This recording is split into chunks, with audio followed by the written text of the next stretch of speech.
मैं तो जाता हूँ लालचंद भाई, तुम जमीन कम और लोगों का एतमाद ज्यादा बेचते कब तक दूसरों के सहारे अपनी जिंदगी गुजारोगे? हो। तुम्हें अपने इस रवैये पे पछताना जरूर पड़ेगा। हाँ ये मनुष्य पता नहीं कहाँ से आ गया है डील के बीच में।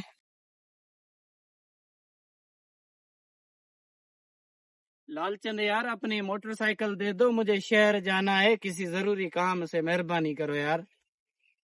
मेहनत करो, कमाओ, अपनी खुद की मोटरसाइकिल खरीद करो। कब तक दूसरों के सहारे अपनी जिंदगी गुजारोगे? अरे यार 2 मिनट का काम है, मोटरसाइकिल दो, होकर आता हूँ। हटो यहाँ से, तुम जैसे फारिग लोगों के लिए ये मोटरसाइकिल नहीं है। ठीक है बेटा, मोटरसाइकिल नहीं देनी नहीं दो, मैं खुद चला जाऊंगा, लेकिन ये याद रखना तुम्हें अपने इस रवैये पे पछताना जरूर पड़ेगा। हाँ चल निकल यहाँ से, बड़ा आया ताने मारने वाला, जो होगा देखा जाएगा। आज एक पार्टी आने वाली है इस जमीन की डील के लिए। लगता है पार्टी आ रही है। अस्सलाम वालेकुम खालिद साहब। वालेकुम अस्सलाम। आने में कोई दिक्कत तो नहीं हुई? नहीं, बिल्कुल नहीं।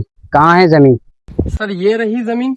यहाँ की लोकेशन भी अच्छी है और यहाँ का पानी भी बहुत मीठा है। हाँ, जमीन तो वाकई अच्छी लोकेशन पर है। अस्सलाम वालेकुम लालचंद। वालेकुम सलाम। ये मनुष्य पता नहीं कहाँ से आ गया है डील के बीच में। हाँ भाई लालचंद, इस जमीन के मसले का क्या बना? इस जमीन का मसला क्या मतलब? नहीं सर नहीं, कोई जमीन का मसला वसला नहीं है, ये सिर्फ फजूल बातें ही करता रहता है। साहब, इस जमीन के कागजात जाली हैं, इस पे बड़ा मसला चल रहा है। इस जमीन का असली मालिक कोई और है साहब, आप खरीदना चाहें भले खरीदें, मगर पिछले हफ्ते भी इस पे मसला हुआ था। मिस्टर लालचंद, आपने मुझे जमीन के मसले के बारे में क्यों नहीं बताया?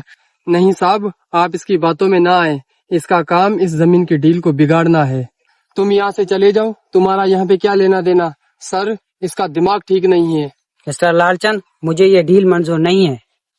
सर प्लीज मेरी बात का यकीन कीजिए।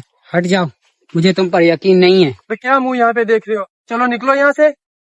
मैं तो जाता हूँ लालचंद भाई, तुम जमीन कम और लोगों का एतमाद ज्यादा बेचते हो, आज दोनों हाथ से चले गए और तुम्हें भी चूना लग गया है भाई।